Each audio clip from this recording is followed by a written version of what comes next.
Alô, alô, gente querida, gente boa. Você que está agora, você que chegará depois, você que assistirá em qualquer outro tempo, hora, dia ou fuso horário. O meu desejo e a minha certeza é que a palavra do Evangelho chegará até você com novidade de vida. Novidade de vida.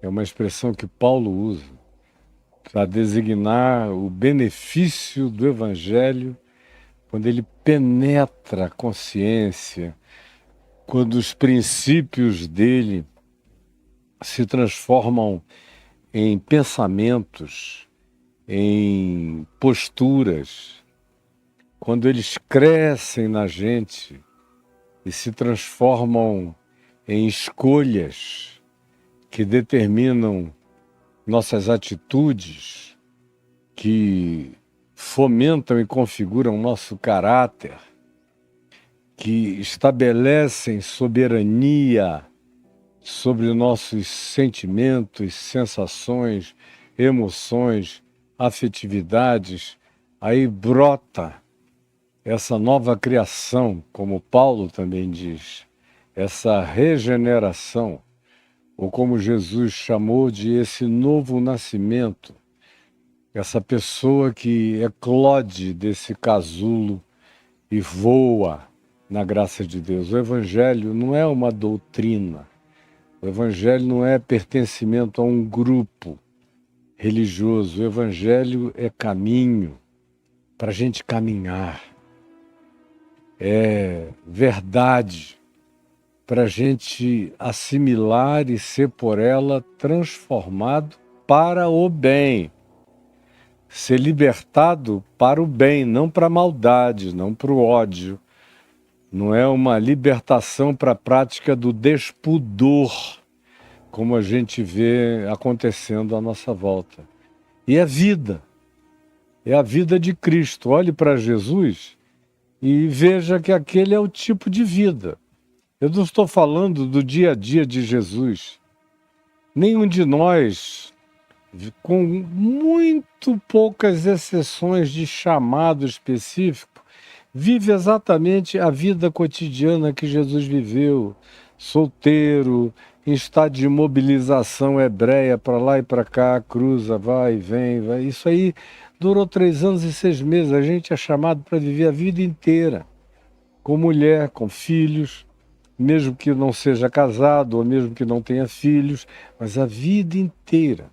Enquanto trabalha, enquanto serve, enquanto se relaciona, enquanto desenvolve amizades, enquanto expande a sua própria personalidade, enquanto desenvolve a sua individualidade num processo contínuo de individuação, enquanto você olha para si mesmo, se enxerga e melhora, vive processos de metanoia, de mudança de mente, de renovação do entendimento, não para de crescer, não aceita nenhum telhado determinando a sua altura na vida, cresce, cresce conforme a vocação que eu tenho, que você tem, que todos nós temos de nos tornarmos segundo a imagem de Deus em Cristo Jesus.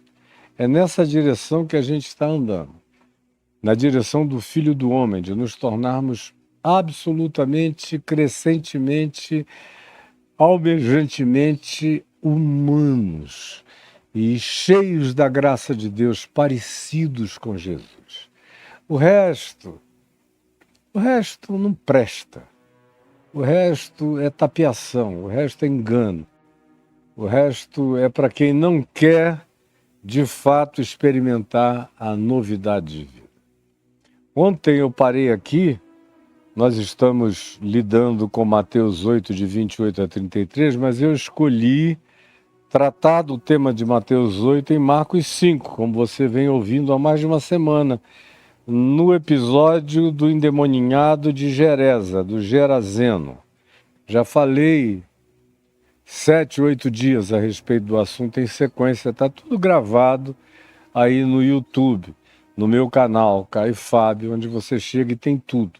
E é aí que você tem a informação continuada de tudo que eu ensino. Não é em nenhuma outra plataforma. É no YouTube. Então, quem quer coisa séria, não quer apenas fragmentos, quer aprender começo, meio e fim, vai e faz as coisas com continuidade para crescer com maturidade. E a última pergunta que eu deixei ontem aqui com você é: quem são os seus demônios de estimação? E por que eu fiz essa pergunta? Porque eu mostrei que aquele grupo, aquela sociedade lá em Gerasa, em Gadara, nas Decapólis, naquele grupo de cidades formadas pela cultura greco-romana, profundamente gentílicas, e às quais Jesus visitou algumas vezes, e agora ele deixou o ambiente, tinha deixado o ambiente da Galileia e atravessado para o ambiente gentílico, onde hoje é a Jordânia, onde está até hoje a ruína da cidade de Gerasa, ou Xerecha, como eles chamam lá. Então, a pergunta que eu deixei ontem, depois que Jesus expulsou a legião, que entrou nos porcos, a gente falou sobre cada um desses aspectos, é que vieram todos da cidade e das aldeias, e o surpreendente é que eles não ficaram contentes. Não ficaram contentes com a libertação que Jesus tinha trazido ao homem e aparentemente a região inteira. Porque supostamente eles viviam atormentados. Era o que se dava a entender por aquele indivíduo inaprisionável, que quebrava tudo. Aí eu lhes mostrei ontem que existem limites de natureza física, inclusive para mais imponente, portentosa, poderosa, agressiva e incomensuravelmente forte possessão demoníaca como dessa legião, tomado por múltiplas entidades com forças extraordinárias, e aqui o texto diz que quebrava cadeias, arrebentava grilhões, não havia corrente com a qual se pudesse aprisioná-lo, ele se livrava de tudo, vivia nos cemitérios se rasgando, se cortando nu e apavorando as multidões de dia e de noite pelas montanhas, os transeuntes, as caravanas, até as legiões romanas não mexiam com o louco da montanha. E o povo de Gerasa supostamente tinha pavor dele. Agora, o que acontece é que quando Jesus liberta esse homem, e se diz dele que depois que os porqueiros chamaram toda a população circunstante para virem ver o que tinha acontecido ao endemoninhado, ao que tivera a legião, encontraram-no assentado. Esse é um primeiro milagre aqui. Esse cara que nunca tinha se assentado, que vivia em estado de angústia ambulante dioturna, assentado, vestido, porque vivia nu, se cortando, se lancetando, se ferindo, se sangrando, se expondo em carne viva. Agora ele está limpo, de banho tomado, vestido, sentado com Jesus em perfeito juízo. E aí eu me lembro que contei várias histórias, incluindo uma do meu pai, em Boa Vista, em Roraima, de como uma coisa é uma coisa, outra coisa é outra coisa. Existem condições de natureza mental, transtornos mentais, que não podem ser tratados do dia para a noite. Ou que, em alguns casos, a gente consegue apenas diminuir os agravos da condição e criar, na melhor das hipóteses, uma chance de convívio social um pouco mais razoável.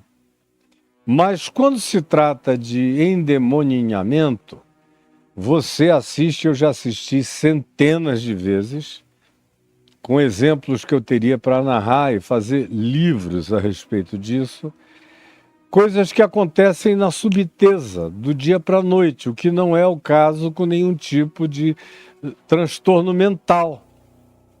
Mas quando se trata de uma possessão espiritual, possessão de entidades malignas, chamadas demoníacas, ou de espíritos imundos, eu falei também sobre a possível origem desses espíritos imundos no dia de ontem, você pode observar a libertação instantânea.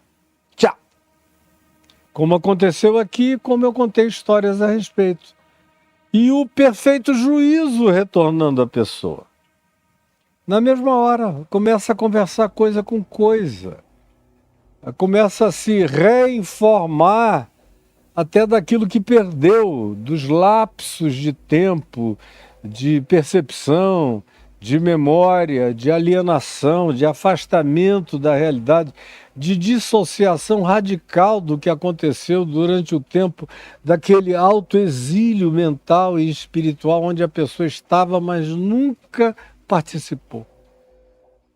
E participou da pior forma possível, porque a intervenção não tinha a ver com a pessoa dele, mas sim com a persona demoníaca que tomou conta dele e que encobriu e obscureceu e matou e blindou toda a pessoa do indivíduo. Aí, de repente, miraculosamente, eclode de novo esse ser que estava perdido dentro da própria condição do indivíduo. Ele rebrota, renasce, aparece e conversa, em perfeito juízo, dizendo coisa com coisa. E os que vieram e viram, aos milhares, temeram e se assustaram. E aí disseram a Jesus, depois de terem presenciado os fatos que lhes foram narrados pelos porqueiros, contando e descrevendo a fenomenologia de que o indivíduo não só ficara completamente são, mas o que habitava nele saíra deles para a manada de porcos que se precipitou. Aquilo passou da entidade humana para os entes suínos, que eram 2.000, e se precipitaram no mar da Galileia e se afogaram. Sem falar na invasão da propriedade privada, no prejuízo que esses caras tiveram e que Jesus não consultou ninguém para fazer isso, porque os porcos tinham preço, mas esse homem tinha um valor inestimável. E é essa consciência que o Evangelho apresenta entre coisas que possuem preço e pessoas que não têm preço, porque são dotadas de um valor não precificável. Isso não entra nem em questionamento sobre o que se deve fazer e a quem se deve beneficiar prioritariamente. Quem tiver ouvidos para ouvir, ouça e entenda. Então, o verso 17 diz que a população toda passou a rogar a Jesus, a implorar a Jesus que se retirasse da terra deles. Foi por isso que eu coloquei aquela pergunta de ontem: quem são os seus demônios de estimação?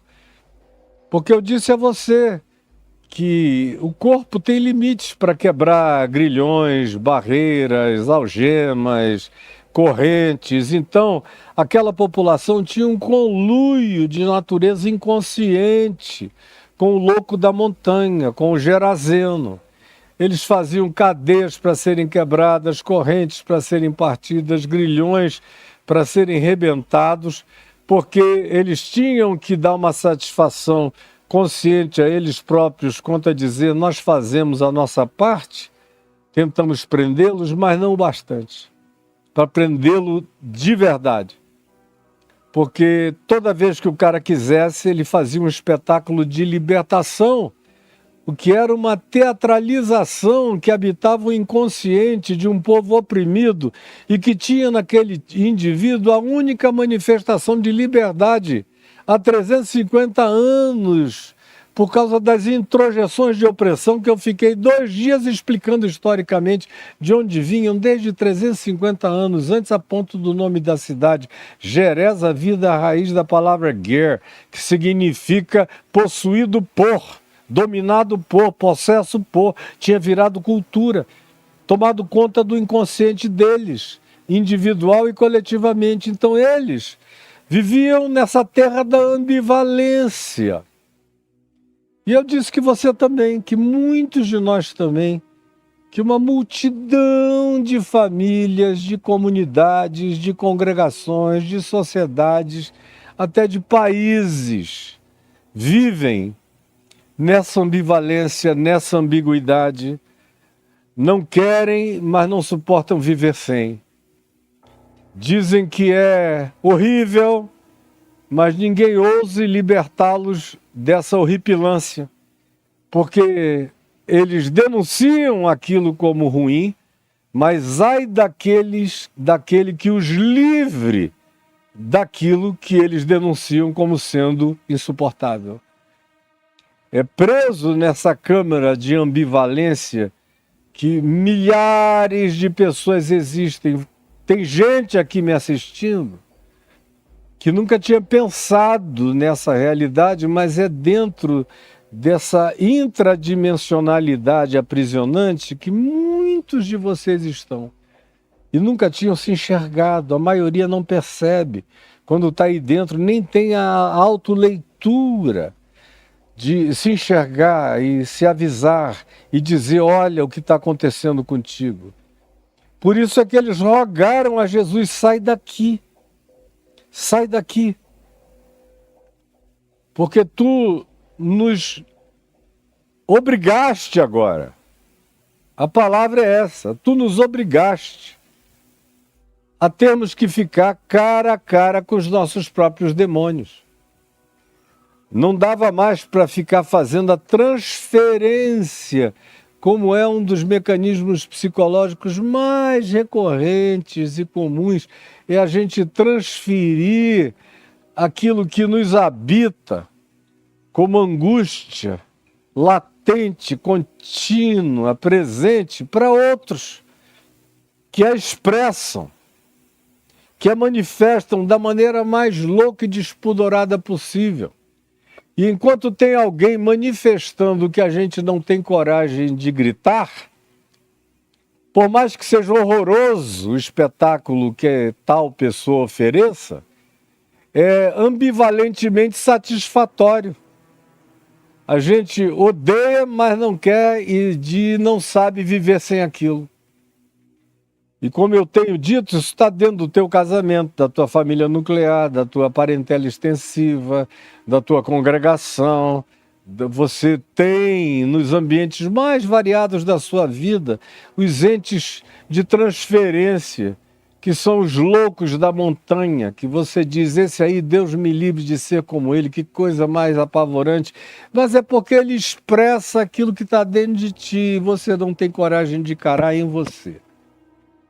E quando vem Jesus e tira esse pretexto e arranca esse ser tabu para o qual todas as coisas convergem, da sua individualidade às coletividades mais amplas, e que é a expressão dos ocultamentos individuais e coletivos que a gente pratica, quando vem Jesus e cura esse homem, essa mulher, que agora são encontrados assentados em pacificação, com uma atitude completamente adequada à socialização, à sociabilização, com o juízo totalmente restaurado, com o discernimento recuperado, com a inteligência recolocada, eles entram em pânico e pedem a Jesus que se retire. E a gente fica se perguntando, mas por que era justamente a hora de dizer, fica conosco, vem para nossa casa, entra aqui, Jesus. Vem nos ensinar que poder é esse, que milagre é esse, Que saúde é essa? Que poder espiritual que promove esse tipo de sanidade mental, psíquica, emocional, afetiva, comportamental, que transforma a vida humana? Vem para a nossa comunidade, entra aqui entre nós, viaja entre nós e nos ensina a viver.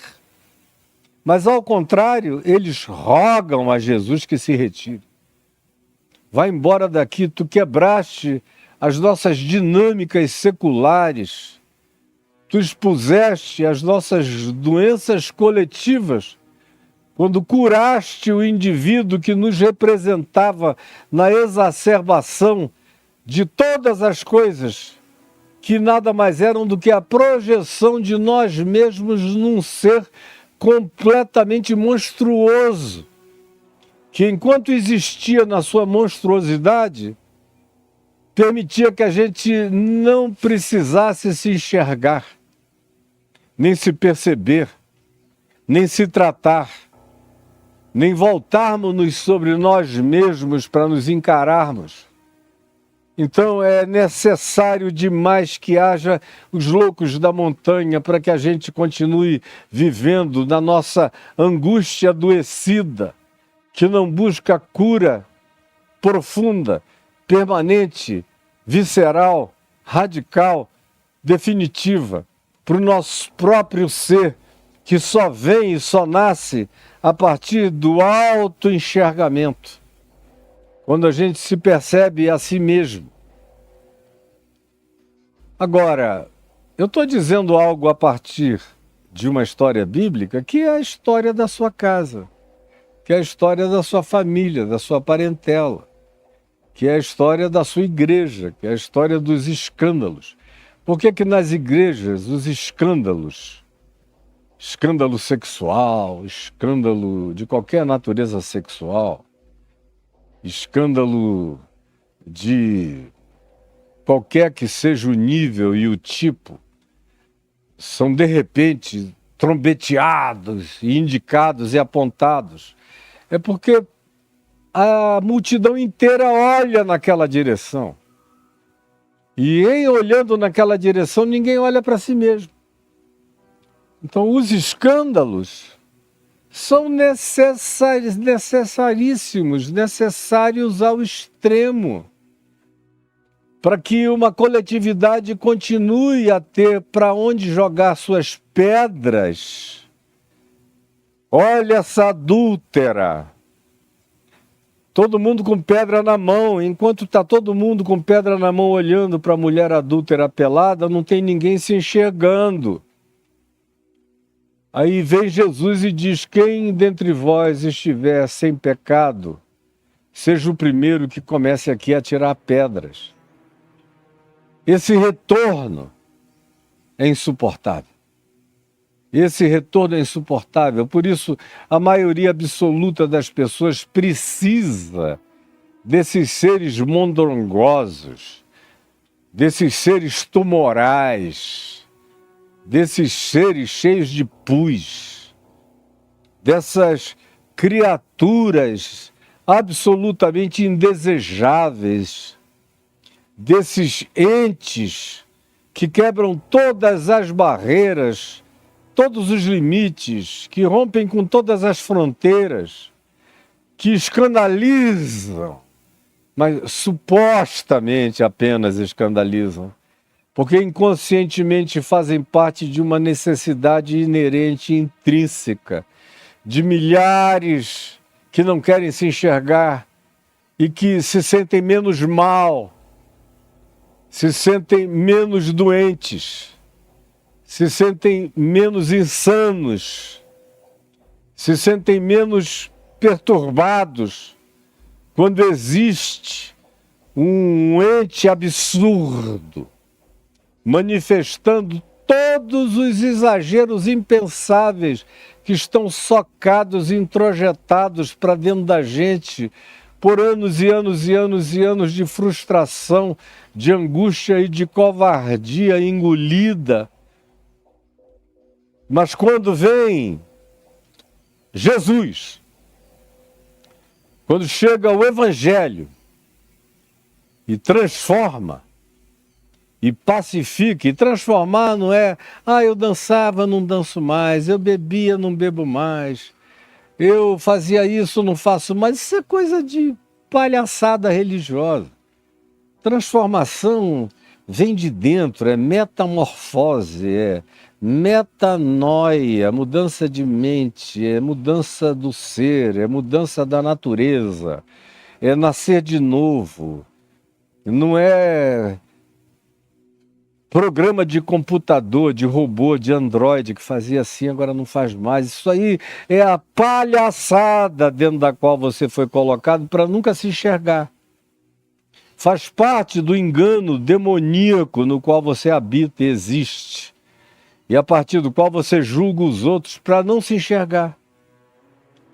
Mas quando vem o verdadeiro evangelho e produz essa metanoia, e devolve o juízo, o raciocínio, o pensamento, a lucidez, a sensatez, a sabedoria, a compreensão, a pacificação, o sossego de vida, de alma.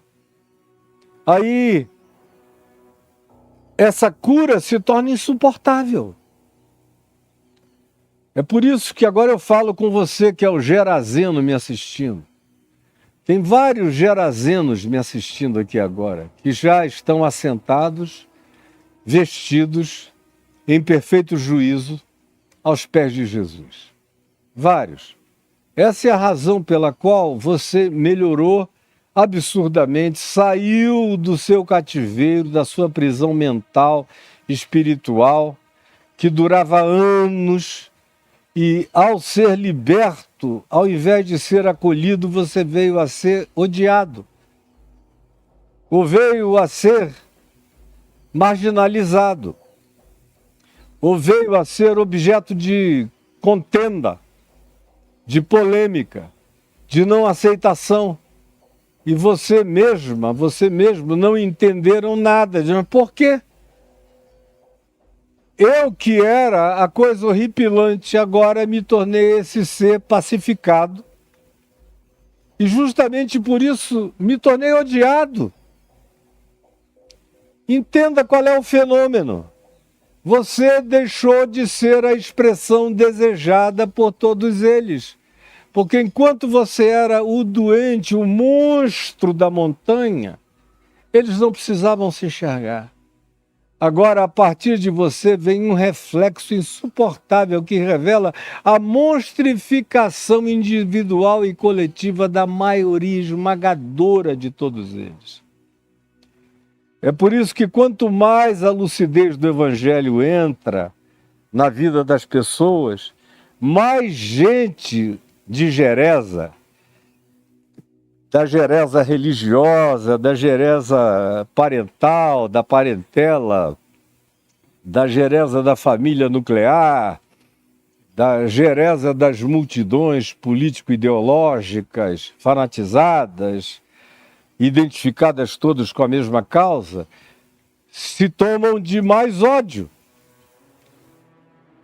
Agora o indivíduo que se feria, que se machucava, que assustava todo mundo, acalma, pacifica, está pacificado, já não anda mais armado, já não carrega mais pedra, já não tasca mais pedra lascada em ninguém, já é um ser em quem as feridas estão saradas, o corpo está coberto, a mente está acalmada, o espírito está sereno. E tanto mais quanto ele melhora, e mais angustiados os outros se tornam, porque veem que ele se tornou infinitamente melhor do que a média ponderada daqueles que o chamavam de louco e que agora estão tendo que se enxergar a partir do reflexo de saúde que esse indivíduo, essa pessoa, estabelecem e refletem de volta para a coletividade. Aí é insuportável. Então você, que é o Gerazeno em processo de cura na graça, aqui mesmo, durante esses 8 dias nos quais eu estou falando sobre o assunto, quanta gente já reagiu maravilhosamente dizendo: uau, agora eu entendi. Agora eu compreendi coisas que você estava sem entender há milênios, mas que agora, enfim, você compreendeu. Agora, enfim, você está compreendendo. E eu espero que compreenda definitivamente. Agora, a minha oração é pela população dos que não sabem nem por que estão rejeitando o Evangelho. Por exemplo, eu tenho consciência absoluta de que tudo que eu faço na vida é ensinar o Evangelho, a mensagem do Evangelho, as pautas do Evangelho, os princípios do Evangelho, é só o que eu faço.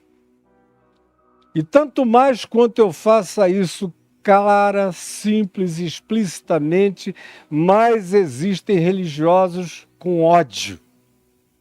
Com ódio. Quem são?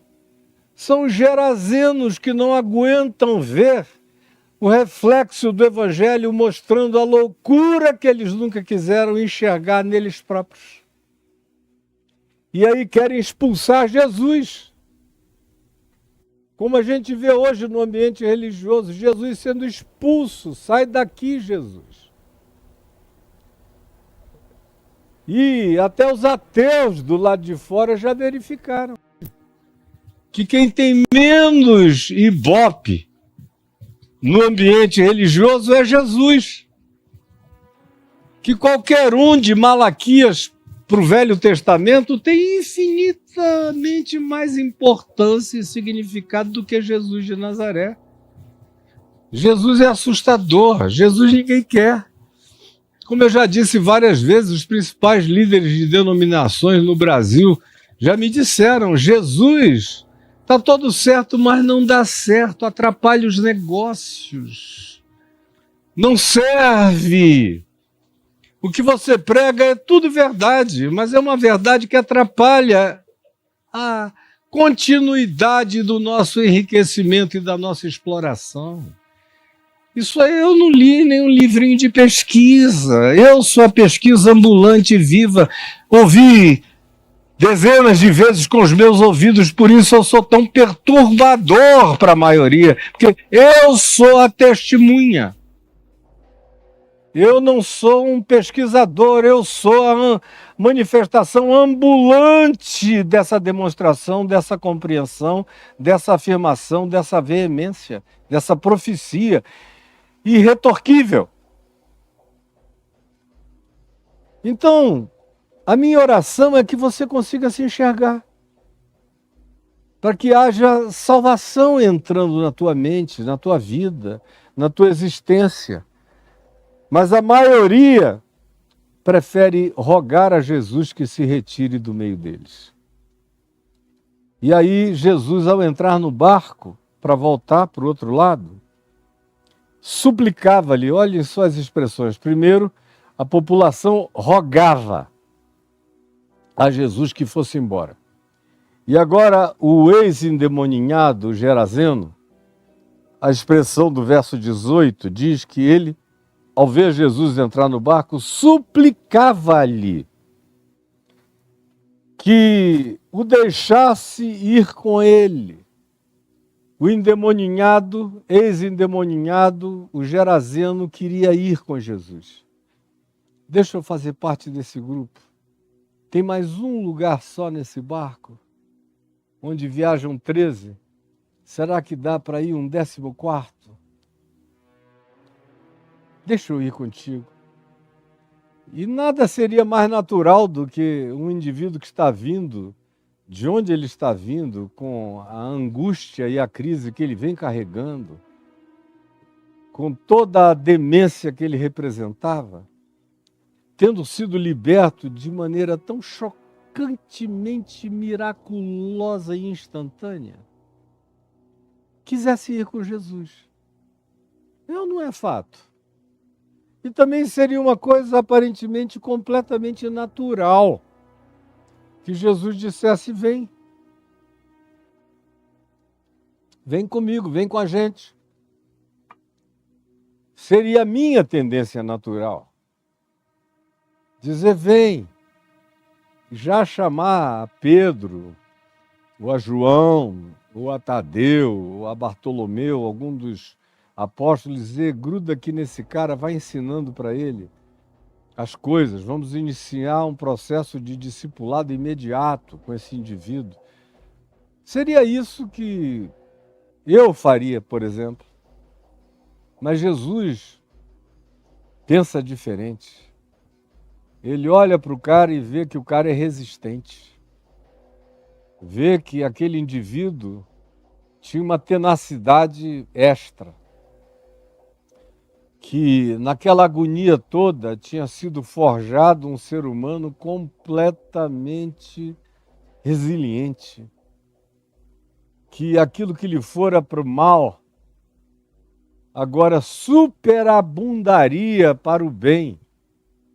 Que aonde tinham habitado legiões de demônios, habitaria a graça superabundante de Deus em Cristo Jesus no coração dele. E Jesus que lê esse coração, que escaneia o potencial desse indivíduo e que sabe que não necessariamente todo mundo que o encontra tem que fazer parte de um grupo. Preste atenção, Jesus sabe que nem todo mundo que o encontra vai conseguir fazer parte de um grupo. Jesus sabe que nem todo mundo que o encontra vai conseguir fazer parte de um grupo. Jesus sabe que algumas pessoas que o encontram viverão melhor fora da contingencialidade de determinados grupos.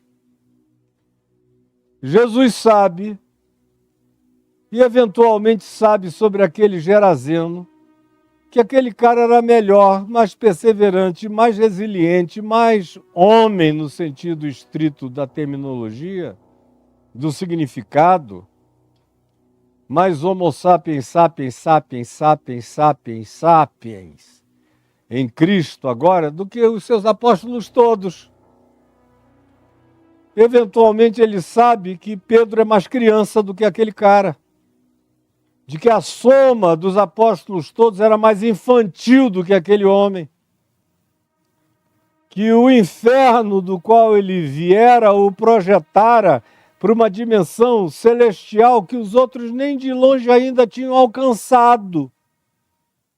O fato é que Jesus viu nele o que não viu em ninguém daqueles que com ele estavam dentro do barco. E olha só o que Jesus diz. Surpreendentemente, esse povo daqui está mandando eu ir embora, mas eles não têm a menor ideia de que eu vou deixar você. Você é o meu agente.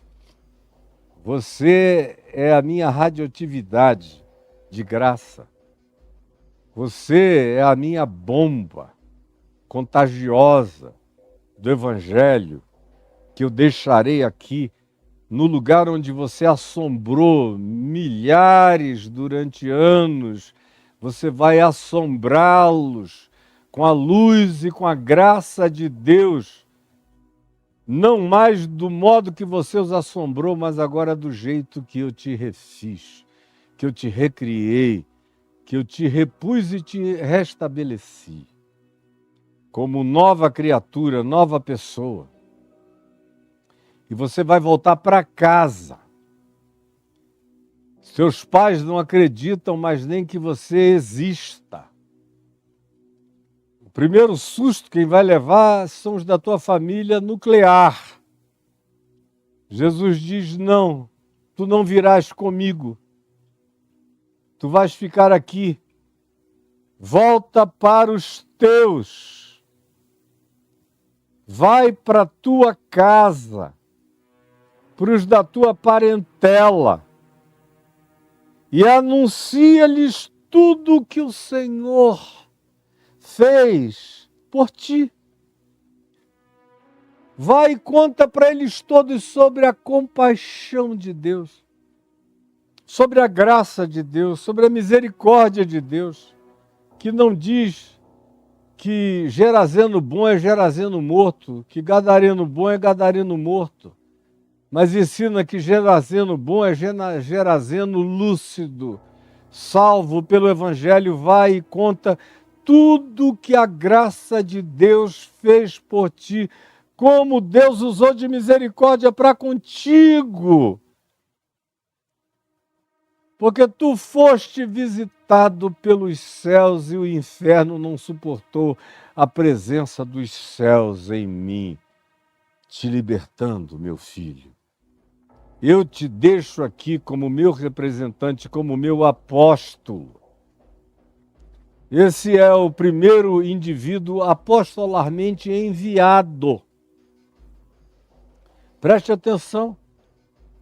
A gente vai encontrar logo depois ao envio dos apóstolos, aqui no capítulo 8, do verso 7 em diante, mas antes desse, o primeiro apóstolo enviado, e apóstolo significa enviado, é só isso que apóstolo significa, não é nada celestialmente superior, hierarquicamente divino, como esses manipuladores contemporâneos vendem para você isso como um título de superioridade. É mentira deles e você, na sua ignorância, paga por essa titularidade mentirosa. Apóstolo significa só enviado, é um mensageiro, assim como anjo significa só mensageiro, enviado. Não é um nome espetaculoso, é só uma designação. Primeiro apóstolo designado por Jesus é o gadareno, o gerazeno, é o endemoninhado. Vai! É assim que se estabelece um apostolado, se dizendo, ide, vai, vai, vai para a tua casa. Porque não adianta ir para os confins da terra se a mensagem da graça de Deus não for encarnada por mim primeiro dentro de casa. Vai para a tua casa, vai para a tua família, vai para a tua parentela. O verdadeiro apostolado, o verdadeiro envio, o verdadeiro ministério do Evangelho encarnado em mim tem que começar dentro da minha família. Jesus ensina assim. É como os apóstolos também dizem, Paulo especialmente, diz que se alguém não cuida dos seus, especialmente dos da sua própria casa, tem negado a fé e é pior do que o incrédulo. É por isso que uma das características daqueles que vão superintender alguma comunidade de fé, com a palavra designada para isso é bispo, que também não significa uma hierarquia divina. A palavra significa superintendência, um supervisor, observador de condições, ajudador, conciliador, facilitador. É o que deveria ser, do ponto de vista do Novo Testamento, uma figura com esse apelido de bispo. Que seja marido de uma só mulher, que cuide bem dos seus filhos, que saiba tratar da sua própria casa, que não leve os seus filhos a um estado de ira em razão de nenhum tratamento rigorosíssimo, fanaticíssimo ou qualquer outra coisa que enlouquece a família. Como frequentemente a gente vê da parte desses supostos líderes religiosos. Então, a gente olha para esse indivíduo, só cabe uma dedução quando Jesus diz, não vem aqui no barco não. Eu vou te deixar aqui, vai. Tu és o meu primeiro enviado, um endemoninhado. Aqui acabou de ser curado, é o primeiro ser apostolar, enviado para os gentios, onde ele já habitava, onde ele já estava. E começa isso da tua casa, voltando para os teus. Encarnando isso, não precisa gritar nem explicar nada, basta voltar que eles vão ver teus olhos. Vão ver luz dos teus olhos. Vão ver graça na tua vida. E eles vão entrar em perplexidade. Tu vais chegar limpo, lavado, vestido, sarado, cicatrizado, para um convívio social normal, natural, pacificado. E eles vão te perguntar o que aconteceu e tu vais contar. Vais contar, não precisa de doutrinação, de elaboração, de sistematização, de qualquer forma de concatenação doutrinária de uma coisa depois da outra. Tudo isso é invenção do cristianismo. Jesus não era assim. Vai, conta o que Deus fez em ti. Porque o evangelho não é algo fora de mim. Não são 4 textos no Novo Testamento. O evangelho não são doutrinas. O evangelho é a boa nova de Deus em mim. E é isso que a religião não suporta, que o evangelho é a boa nova de Deus em mim. Só há evangelho quando existe boa nova de Deus em mim. Se não houver boa nova de Deus em mim, eu posso andar com os 4 evangelhos enfiados na boca, que nada disso me aproveitará. Vai e conta para os teus, para os da tua casa, para a tua parentela, tudo que Deus fez por ti. Anuncia-lhes, conta a tua história, conta do nosso encontro, conta da graça de Deus que te esvaziou do mal e te encheu de mim. Tu estás tomado por mim, que sou o mais valente, agora habito em ti. E eu confio em mim, habitando em ti. Eu confio em ti, habitado por mim. Eu confio em mim, habitando em ti. E eu confio em ti, habitado por mim. Vai e vive a expressão da compaixão de Deus no meio daqueles que te observarem.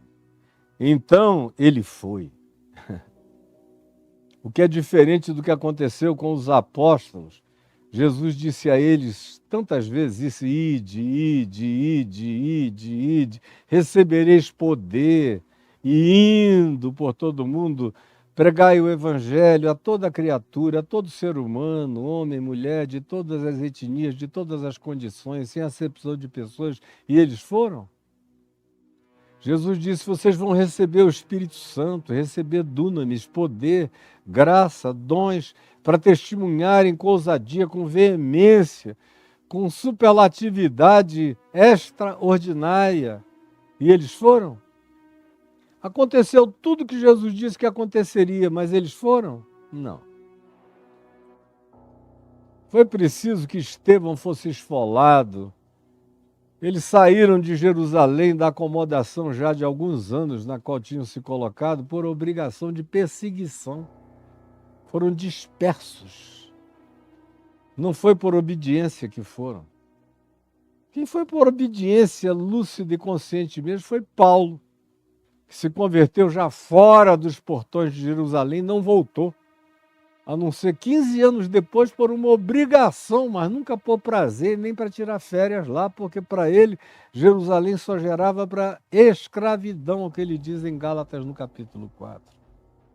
Então, esse homem aqui, que não andou um dia a mais com Jesus, mas em quem Jesus andou o resto dos dias dele, foi. E começou a proclamar. Proclamar, essa é uma palavra que, inclusive, no texto grego é forte. É a mesma palavra que designa as comunicações mais imperativas, imperiosas, imperiais, soberanas, decisivas, definitivas. Começou a proclamar, o que designa também a autoridade, a veemência, a intrepidez, a coragem, a convicção, a fé, a imperturbabilidade do perturbado. Começou a proclamar em Decapólis, naquelas 10 cidades greco-romanas, incluindo as que estavam do lado de Israel, e como era o caso de Bet-Shean, cujas ruínas estão erguidas até hoje lá e são belíssimas. Aliás, todas essas 10 cidades, as decapólis greco-romanas daquela região em volta da Galiléia, eram estruturas belíssimas, como a gente vê em Gerasa e Gadara até hoje, a grandiosidade da cidade que elas foram, porque até as ruínas continuam grandiosas. Então ele foi a proclamar em Decápolis, tudo que Jesus fizera. Jesus disse: conta o que o Senhor fez por ti. E esse cara intrinsecamente sabia que Jesus era o Senhor. Ele intrinsecamente sabia que Jesus era o Senhor. Jesus tinha dito: vai e conta a todos o que o Senhor fez por ti. Como teve compaixão de ti. Ele não precisou do concílio de Nicéia, nem das discussões se Jesus era Deus ou não era Deus, nada, estava intrínseco. O coração dele sabia que ele tinha encontrado com o Cristo, com Deus em Cristo, em Jesus. Ele sabia. Como sabem todos aqueles que encontram a sublimidade dessa verdade sem necessidade de maiores explicações, isso entra intrinsecamente, visceralmente no coração. É um segredo que se instala inarrancavelmente no ser da gente. O resto é comentário. E ele foi e contou tudo que Jesus disse: conta o que o Senhor fez. E ele conta o que Jesus fez, porque ele sabia que Jesus era o seu Senhor. E que ele estava habitado pelo mais valente, que não havia legião que voltasse para ele, que ele era uma casa ocupada, que ele tinha dono. Definitivamente ele era um ente habitado, mais poderoso do que qualquer poder de legiões antagônicas contra o ser dele. Ele está liberto de todo pânico, de todo medo, e ele vai. E ele conta. E todos os que o ouviam se admiravam. E não é para menos. E todos os que o ouviam se admiravam. Eu já vi muita gente linda, muita gente boa encontrar Jesus assim. E perseverar para o resto da vida assim. Por exemplo, me lembrei agora, nesse instante, de uma senhora que me chamaram porque ela estava horrivelmente endemoninhada. E havia uma quantidade enorme de curandeiros, de feiticeiros, ou de pessoas que... Tá bom, então obrigado. Gente de todas as matizes e de todos os tipos, indo lá tentar ajudá-la. E não conseguiam. Ela espancava, batia, botava para correr, acontecia de tudo com essas pessoas. E o fato é que, não havendo solução já dia e dia e dia após o outro dia, mandaram me chamar. E eu cheguei lá e vi que a mulher, quando eu ia, aliás, entrando na casa, vinha saindo um expert de religiões supostamente mais dadas e afeitas a esse tipo de libertação de encostos, de espíritos, de obsessões, de dominações, ou disso e daquilo. O cara ia saindo da casa curvado, porque levou um pontapé nos testículos e fechou assim. Ele ia saindo, e aquela multidão perplexa assistindo. Cuidado, cuidado, cuidado, me dizendo, digo, comigo não tem problema. Quando eu cheguei lá, a mulher estava amarrada, segurada para todos os lados. Eu falei, podem largar ela. Mas ela vai partir para cima. Eu digo, não tem problema. Comigo não rola nada. E ela partiu para cima, eu pulei para cima dela em nome de Jesus. E eu fiquei 3 dias em cima da mulher ali, de dia e de noite. Fui em casa tomar banho, dormi algumas poucas horas e voltei. Uma legião de demônios, até que no 3º dia, subitamente, saiu e saiu para sempre. E nunca mais voltou. E a mulher viveu mais 40 anos. Eu soube que ela morreu há uns 10 anos, mais ou menos. Eu era ainda novo na fé. e perseverou, pregou o evangelho para toda a sua parentela, sua casa, seus filhos, sua família, todo mundo, aonde ela ia, o evangelho ia com ela. Ela passou a frequentar a igreja onde eu era o pastor junto com meu pai, mas a gente sentia que era muito mais uma alegria de convívio social para ela do que uma necessidade intrínseca de estar lá, porque de fato ela era uma pessoa de Decápolis, que ia pelas outras cidades, onde ela parava era uma conversa, onde os amigos perguntavam com o que tinha acontecido, ela contava tudo que Deus tinha feito por ela, se transformara numa apóstola do Evangelho.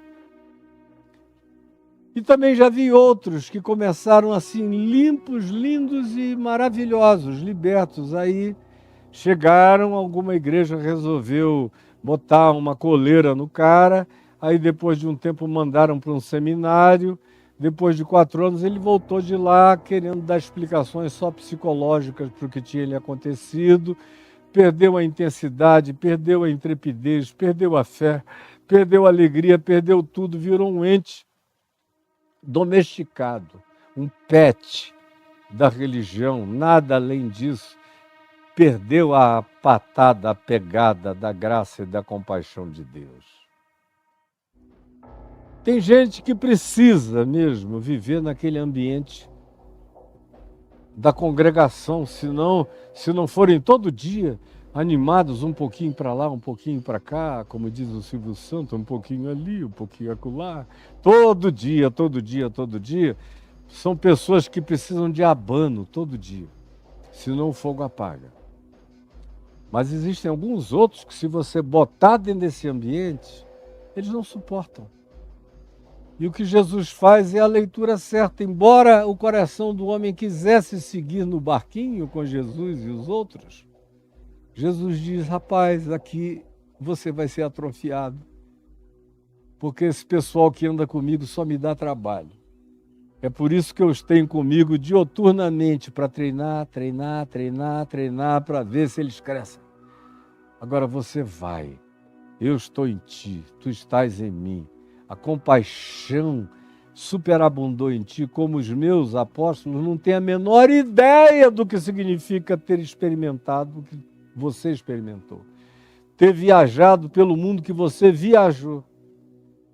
Existem pessoas que conheceram Jesus e pessoas que conheceram Jesus. Alguns conheceram em circunstâncias bem mais leves, bem menos gravosas. Outros foram tirados de dentro do inferno. E não dá para comparar, como é o caso desse homem, e que encontrou o mais valente para valer, e a intrepidez que daí brota, com aqueles que passaram a vida tendo os piolhos catados e sendo mais ou menos que cristãos pets de estimação congregacional e nada além disso. Portanto, respeite aqueles que conheceram Jesus e que não sentem ou não têm e assumem não ter e depois acreditam que não possuem as mesmas necessidades ordinárias que você possui.